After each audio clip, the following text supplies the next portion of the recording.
enjoying your lunch breaks or when you're hanging out having your favorite latte, right? But the funny thing is, the idea of grace is replete throughout our everyday vocabulary. Right. Now, in his book, What's So Amazing About Grace, Philip Yancey makes this observation. Quote, many people say grace before meals, acknowledging daily bread as a gift from God. We are grateful for someone's kindness, gratified by good news, congratulated when successful, gracious in hosting friends. When a person's service pleases us, we leave a gratuity. In each of these uses, I hear a pang of childlike delight in the undeserved. I also learn about a word from its opposite. Newspapers speak of communism's fall from grace. We insult a person by pointing out the dearth of grace. You ingrate. We say, or worse, you're a disgrace. A truly despicable person has no saving grace about him. A person who offends the U.S. government by some act of treachery is officially proclaimed persona non grata, a person without grace. But yet, if you ask someone, well, what exactly is grace, they will scratch their head. Right. In fact, a famous theologian, Augustine of Hippo, when asked to explain what grace is, he says, quote, what is grace? I know until you ask me. When you ask me, I don't know. Right, folks, for some reason, it's hard for our brains to wrap around this idea of grace. So what we're going to do, we're going to start at the most baseline level of the definition, and we're going to work our way up. Right? So if you do a basic Google search for the New Testament concept of grace, if you do your Googles, right, you will get the word charis. And the word charis means unmerited favor. Now, the word unmerited means not deserved or merited. Favor means approval, support, or liking for someone or something. So when we're talking about unmerited favor, we're talking about an undeserved support from Yahweh. In David Gusik's book, Standing in Grace, what he does, he decides to look at how is this word charis used not only in the Bible, but in the Greco-Roman world during the first century in which many of these epistles were written in. And he says this, quote, the word charis was also used in association with supernatural power or aid. In the literature of ancient Greece, charis was sometimes seen as a mystical power that supernaturally influenced the personality of man with its goodness and beauty. Sometimes this was thought to be like a magic spell, unseen and supernatural, yet full of power. It was common for the ancients to think of the gods or God bestowing this supernatural grace upon man. Aristotle defines it as helpfulness towards someone in need, not in return for anything, nor that the helper may get anything, but for the sake of the person who is helped. So it is a supernatural connect that you have. You know, back in the days we would say it's the hookup. You know, maybe somebody has you in their friends and family plan. You know, maybe you just know somebody who could get you that thing, you know, below cost. You know, a connect, a hookup, or as the kids say today, the plug. Right? And if you live in New York City for any stretch of time, and you have a conversation or you overhear a conversation about a situation that needs to be handled, chances are in that conversation, somebody's going to come and tell you that, well, I know a guy who knows a guy who knows another guy. Right? It's having this connection with somebody that can look out for you, that can give you things that everybody else can't really get. Right? This is a part of what grace is. And me doing this research about grace, you know, going into these ivory towers where the academics reside, they could be very cold and clinical, except when they start talking about grace. All of a sudden, they get all warm and fuzzy inside. And instead of being real technical with their definitions, they start talking about the experience of grace. And they start telling stories about grace, about how it impacted him and others, so that the most clinical of theologians becomes a storyteller. Anybody know who this guy is? That's right, Flip Rick the Ruler, MC Ricky D, considered the best storyteller within the hip-hop canon. Why am I bringing that up? If you can tell a story, you could be well known. And the reason why you become well known by telling stories is that stories help us to understand deep and complex things. Something abstract is hard to comprehend, but if someone can put it in a story, you can comprehend it.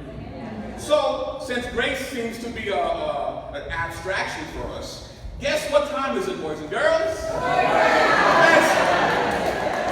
So what we're going to do now, we're going to look at a couple of parables that you may or may not ascribe to grace, and we're going to glean some more understanding about grace itself. Amen? All right, first parable, the parable of the lost sheep. We all know this story, right? The shepherd leaves the 99 before the one. Very problematic story. Why do I say that? Well, it's rare that you have 100% of everything. So if you have 99% of something, you're doing pretty good for yourself. If all you can get is a 99 in every exam, chances are you're going to graduate with honors. If you're a professional athlete and you score 99% of the time, chances are you're going to be wearing your sneakers and you're going to be in the Hall of Fame. But yet the shepherd leaves the 99 for the one. What makes that one sheep so special? He's not that bright because he's not with the other 99. The 99, they know what to do. They're exactly where they need to be. But yet the shepherd leads them, the ones that know what's going on, to get the one that doesn't know. It doesn't make sense, and it's not fair. Second parable, the parable of the lost son, otherwise known as the prodigal son. We know the story as well. Son goes to his dad, says, "Dad, I can't wait for you to die, so I need my cut of the inheritance now." And the dad gives it to him. And the son goes to town, and he goes to town. It becomes what they call now a lituation. It's a lit situation. He's having a great time. He's turned up. And after a series of horrible life decisions, squanders all his money, falls in his face, and decides, you know what? Let me go back to my dad. Maybe I could incur some grace from him. And he does. And the dad sees him, and the dad doesn't shun him, doesn't curse him, runs, hugs him, gives him a new ring, a new robe, and we're going to slay the fattened calf, and we're going to celebrate your return. And the other son's like, hold up, Pops. Wait a minute.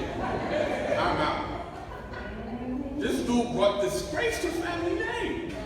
They still talk about me when I go to the market. They say, ain't that the brother of so-and-so? That's sad, right? But yet, you give him all these things? I've been here since day one. I've done everything you want me to do. What makes him so special? I've been the obedient one. I've been here. You never give me a fattened calf so I can hang out with my friends. It doesn't make sense, and it's not fair. You know what? He's right. So, grace is God's version of a quote that Bill Gates made once. And that is, life's not fair, get used to it. It's God's version. It is as if God has given us the cheat codes to the game of life. You know, when you play a video game, there's certain boards you have to go to, certain bosses you have to defeat, and then after each challenge you get a new weapon or a new, right? But with God's grace, you get everything you need at the beginning of the game. You get the sword and the laser cannon, and you get the jetpack and the force field, whatever you need. Now, you still got to play the game. It's still going to be challenging, but you have everything you need to do well in this game. So, Is it really hard to comprehend grace? Is it really? I don't think it is. I don't think that's the challenge for us. The challenge isn't comprehension. The challenge is there's a competing version of life is not fair that the world has. And the difference between what the world has and what God has is that in God's grace and favor, we would say, well, God, why would you, who am I that I should just get everything? Right. The world says, who do you think you are that you should get anything?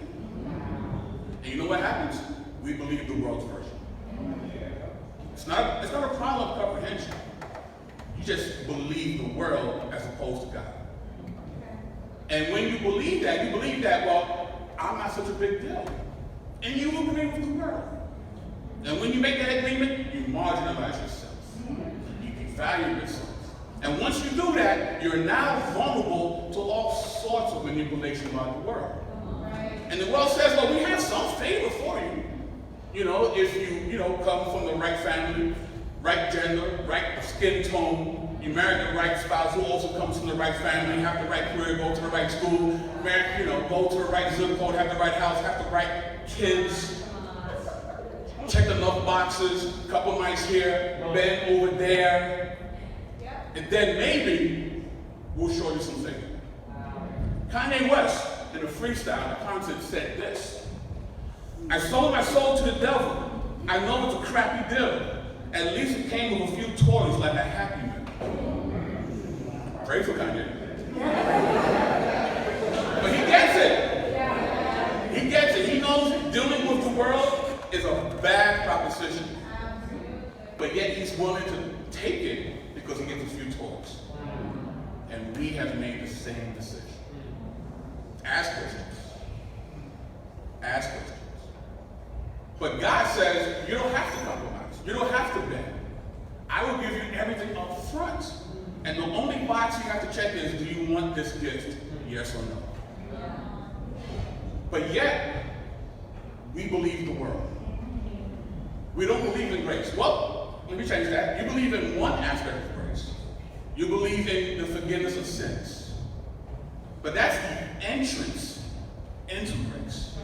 It's not the totality of grace. But we're very happy staying at the foyer of God's palace. And God said, no, come in. I got all this stuff to show you. You're like, no, I'm good. I'm good right here. I'm fine. Thank you. Thank you. And I fear that we see God's forgiveness in a worldly fashion. We see it as, I just got over it. Or it's my get out of jail free card. As opposed to what it really is, which is, while we were still sinners, God died for the ungodly. And we stayed at the door, and we never went. And then you wonder why your Christianity is not helping, that your discipleship lacks any power. And then you doubt the Bible, you doubt Christ. Maybe he did exist. Maybe my atheist friends are correct. And it's not that.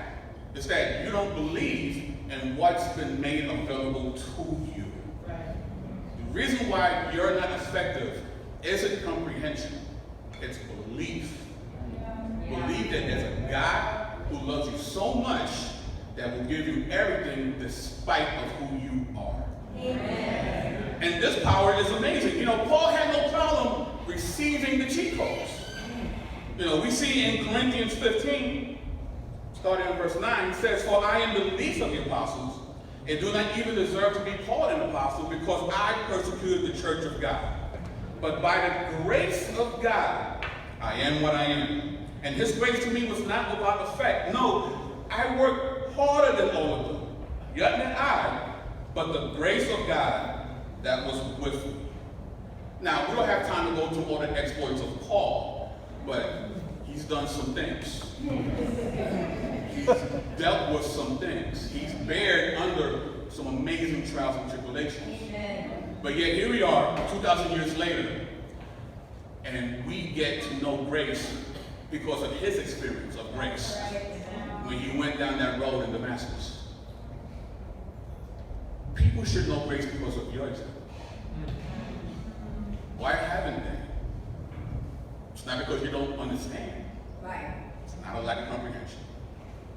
It's that you have sided with the world as opposed to God. There's power here. There's power in grace. Grace that came from the veins of God encased in flesh and was hung on the cross for you. You have the cheat codes.